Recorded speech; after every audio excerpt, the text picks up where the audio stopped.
नमस्कार, जोहार। आई चलते हैं झारखंड की ताज़ा खबरों की ओर। लेकिन उससे पहले दोस्तों, अगर आपने अभी तक इस चैनल को सब्सक्राइब नहीं किया तो कर ले, जिससे कि आपको झारखंड की ताज़ा और महत्वपूर्ण खबर रोजाना मिलती रहे। पहली और बड़ी खबर, झारखंड पंचायत सचिवों की नियुक्ति न होने पर सरकार को हाईकोर्ट की फटकार। झारखंड हाईकोर्ट ने राज्य सरकार और जेएसएससी से पूछा कि क्यों ना अदालत इसे अवमानना समझे और इस पर कार्रवाई कर दे। झारखंड में पंचायत सचिवों की नियुक्ति के मामले में दायर अवमानना याचिका पर हाईकोर्ट ने सख्त रुख अपनाया है और कोर्ट ने राज्य सरकार और झारखंड कर्मचारी चयन आयोग को पूरे मामले में नोटिस जारी कर पूछा है कि अदालत के आदेश के बावजूद अब तक राज्य में पंचायत सचिव की नियुक्ति पर क्यों नहीं निर्णय लिया जा रहा। अगली खबर, झारखंड के रामगढ़ में टेंट हाउस संचालक ने युवती के साथ किया सामूहिक दुष्कर्म, हत्या कर फंदे से लटकाया। आपको बता दें कि झारखंड के रामगढ़ में एक युवती के साथ टेंट हाउस संचालक के द्वारा सामूहिक दुष्कर्म की घटना को अंजाम दिया गया और इसमें झारखंड के रामगढ़ जिले के गोला प्रखंड क्षेत्र के बरलंगा थाना क्षेत्र के सरगडी गांव स्थित कोचा टोला में देर शाम एक युवती के साथ दुष्कर्म करने के बाद उसकी हत्या कर दी गई। इसके बाद 100 को दुपट्टे के सहारे फांसी से लटका दिया गया ताकि पुलिस ये भरोसा कर पाए कि युवती ने फांसी लगा लिया है।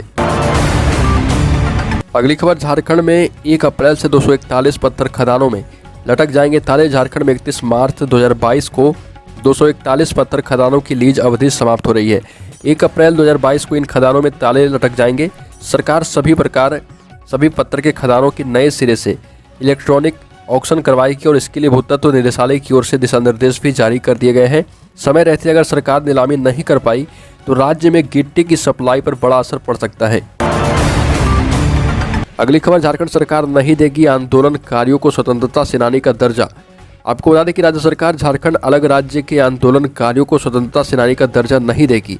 सरकार आंदोलनकारी चिन्हितीकरण आयोग को मजबूत करेगी। आपको बता दें कि आजसू विधायक सुदेश कुमार महतो ने विधानसभा में आंदोलनकारियों को स्वतंत्रता सेनानी का दर्जा देने से संबंधित सरकार से सवाल किया था, जिस पर आलमगीर आलम ने कहा कि झारखंड को स्वतंत्र कराने वाले को स्वतंत्रता सेनानी का दर्जा नहीं दे सकते हैं, क्योंकि स्वतंत्रता सेनानी का दर्जा सिर्फ देश को स्वतंत्र कराने वालों को ही दिया जाता है। अगली खबर, झारखंड के 3 लाख लोगों का पैसा सहारा इंडिया में फंसा। आपको बता दें कि सहारा कंपनी में झारखंड के 3 लाख लोगों का 2500 करोड़ रुपये फंसा है और विधानसभा में सहारा में निवेश करने वाले के पैसे वापस नहीं होने का मामला उठा। सरकार का कहना था कि सहारा परिवार लिमिटेड कंपनी है, इसके रेगुलेशन का अधिकार राज्य के पास में नहीं है और विधायक नवीन जायसवाल के सवाल पर वित्त मंत्री रामेश्वर उरांव ने कहा कि यह सही है कि सहारा में गांव देहात के लोगों का पैसा फंस गया है और ये छोटा मोटा व्यवसाय करने वाले लोग हैं, लेकिन इसमें राज्य सरकार कुछ नहीं कर सकती है।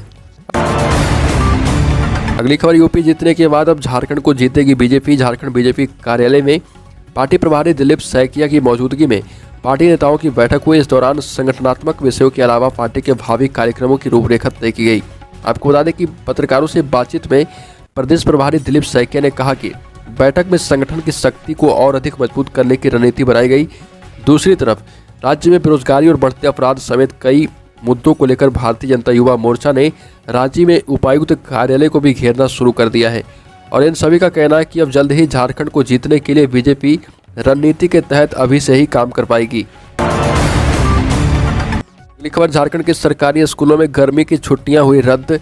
कक्षा 1 से 12वीं तक की चलेगी विशेष कक्षाएं। आपको बता दें कि हेमंत सोरेन सरकार ने फैसला लिया है कि इस बार भी सरकारी स्कूलों में गर्मी की छुट्टियां नहीं होगी। इस दौरान कक्षा 1 से 12वीं तक की विशेष कक्षाएं आयोजित की जाएगी ताकि छात्रों की पढ़ाई पूरी हो सके और उनका अधूरा पाठ्यक्रम पूरा हो सके। इस अभियान को सरकार ने निदानात्मक शिक्षा नाम दिया है और सरकार के स्कूली शिक्षा एवं साक्षरता विभाग ने इस दिशा में अपनी तमाम तैयारियां पूरी कर ली है। झारखंड के सभी 24 जिलों के जिला शिक्षा पदाधिकारी को इसकी सूचना भी भेजी गई। अगली खबर, परिवहन विभाग ने 1000 टैक्स डिफॉल्टरों को जारी किया नोटिस। रांची जिला परिवहन कार्यालय 1000 बस मालिकों पर बकाया टैक्स भुगतान को लेकर नोटिस जारी किया है।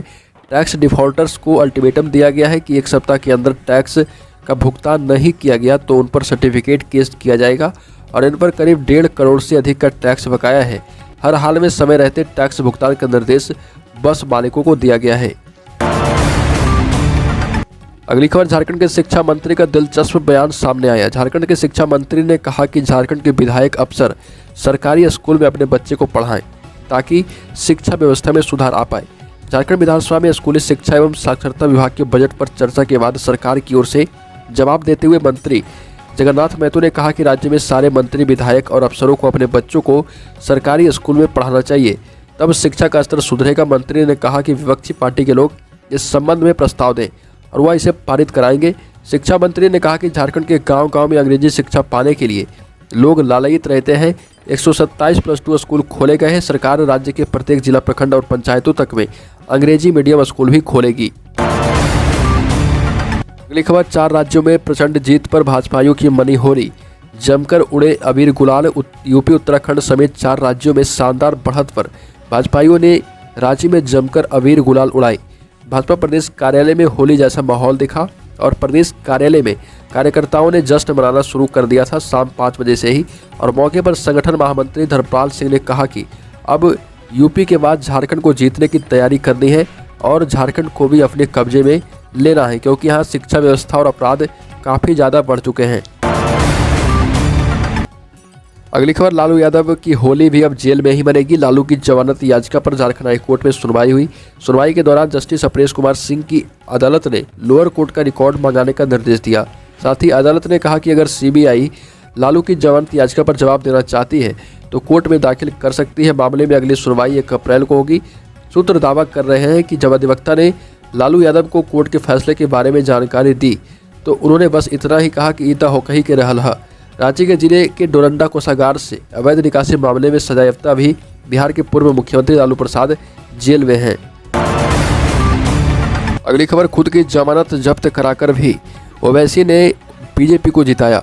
ऑल इंडिया मजलिस-ए-इत्तेहादुल मुस्लिमीन के मुखिया असदुद्दीन ओवैसी ने 5 सभाएं की। 3 दिन तक मुरादाबाद में कैंप करके आसपास के जिलों को भी छान मारा, मगर उनके सभी प्रत्याशियों की जमानत जब्त हो गई। ओवैसी की मुरादाबाद मंडल में सक्रियता के नतीजों की बात करें तो वो सपा को चोट पहुंचाने में जरूर कामयाब रहे। मुरादाबाद जिले में सपा 6 में से 5 सीटों पर मजबूत अंतर से चुनाव जीतने में कामयाब रही, लेकिन शहर की सीट पर बेहद मामूली अंतर से सपा को हार का सामना करना पड़ा। आपको बता दें कि यह वही सीट है जिस पर ओवैसी सबसे अधिक सक्रिय रहे थे। अगली खबर, प्रधानमंत्री मोदी का 11 और 12 मार्च को गुजरात का 2 दिवसीय दौरा शुरू हो चुका है। एयरपोर्ट 9 किलोमीटर लंबे रोड शो के बाद PM Modi BJP office Kamalam में मीटिंग के लिए पहुंच गए। भाजपा कार्यकर्ता पहली बार केसरिया टोपी पहने नजर आ रहे। खुद पीएम मोदी भी यही टोपी पहने हैं और जिससे कमल और गुजराती में बीजेपी लिखा हुआ है। मोदी के स्वागत के लिए गुजरात में सड़क के दोनों ओर 50 मंच बनाए गए थे, जिसमें 4 लाख लोग जुटे हैं। गौरतलब है कि नरेंद्र मोदी 12 साल तक गुजरात के सीएम भी रहे हैं। और पंजाब में बुरी तरह से हारने के बाद पंजाब के मुख्यमंत्री चरणजीत सिंह चन्नी ने दिया इस्तीफा। पंजाब के सीएम चरणजीत सिंह चन्नी ने अपने पद से इस्तीफा दे दिया है और बताया, मैंने अपना इस्तीफा राज्यपाल को दे दिया है। मुझे और कैबिनेट को नई सरकार के शपथ ग्रहण तक बने रहने के लिए कहा है। चन्नी ने विधानसभा चुनाव हारने के बाद कहा कि मैं लोगों के जनादेश को स्वीकार करता हूं। आपको बता दें कि पंजाब की 117 सीटों पर 92 सीटों पर आपने जीत हासिल की है। वहीं कांग्रेस को करारी हार का सामना भी करना पड़ा है। अगली खबर, पिछले साल फरवरी से ही बारिश शुरू हो गई थी। प्री मानसून की बारिश ने मौसम में ठंडक बरकरार रखा था, इससे गर्मी का एहसास नहीं हो सका था। इस बार मौसम का मिजाज बदला हुआ है। मार्च में ही तापमान 35 से 36 डिग्री पर पहुंच गया। इस वजह से दिन में धूप झुलसाने लगी है। अगले कई दिनों तक गर्मी से राहत मिलने की संभावना नहीं है। प्री मानसून की बारिश में धनबाद मार्च महीने में 100% पिछड़ गया है। अगले हफ्ते यानी 18 मार्च को होली है। रंगों के त्यौहार के दौरान भी मौसम बदलने की संभावना नहीं है और तेज धूप बनी रहेगी झारखंड में, जिससे गर्मी का एहसास भी होता रहेगा। अगली खबर, झारखंडी जनसंघर्ष मोर्चा के बैनर तले प्रखंड मुख्यालय में ग्रामीणों ने जन आक्रोश रैली निकाली। रैली के माध्यम से सरकार से 1932 का खतियान लागू करने, भोजपुरी, मगही व अंगिका भाषा के स्थान पर झारखंड में खोरठा भाषा को दर्जा देने की मांग की। जन आक्रोश रैली में प्रखंड के विभिन्न गाँवों से सैकड़ों लोग शामिल थे। झारखंड में बारी भाषा नहीं चलेगी, 1932 का खतियान हमारी पहचान, इसे लागू करना होगा जैसे नारे लग रहे थे। कार्यक्रम की शुरुआत गिद्धौर मुख्य चौक से हुई। यहाँ लोगों ने भगवान बिरसा मुंडा की तस्वीर पर पुष्प अर्पित कर पूजा अर्चना कर पद यात्रा की शुरुआत की। अगली खबर, भारत में 5 राज्यों के चुनावी नतीजों की खबरें सरहद पार भी सुर्खियां बटोर रही। हमारे पड़ोसी देश पाकिस्तान और नेपाल के अलावा अमेरिका मीडिया भी इन नतीजों को कवरेज दे रहा। लबोलुआब की बात करें तो ज़्यादातर विदेशी मीडिया इसे प्रधानमंत्री मोदी की लोकप्रियता और उनकी सियासी ताकत से जोड़कर देख रहा। सबसे ज़्यादा चर्चा उत्तर प्रदेश के नतीजों को लेकर हो रही। पंजाब में आम आदमी पार्टी की जीत को नेपाल में ज़्यादा तवज्जो दी गई है और उत्तर प्रदेश भारत का सबसे बड़ा राज्य है, पाकिस्तान ने लिखा है और यहाँ जीत के मायने बेहद अहम हैं। अगर गौर से देखें तो यह पता लगता है कि भारत की जनता का मूड क्या है और ये भी कहा जा सकता है कि अगले जनरल इलेक्शन के नतीजों का अंदाज़ा लगाना अब कोई ज़्यादा मुश्किल साबित नहीं होगा। तो दोस्तों, झारखंड की ताज़ा खबरों में अभी के लिए इतना ही। अगर आपने अभी तक इस चैनल को सब्सक्राइब नहीं किया तो कर ले, जिससे कि आपको झारखंड की ताज़ा और महत्वपूर्ण खबर रोजाना मिलती रहे।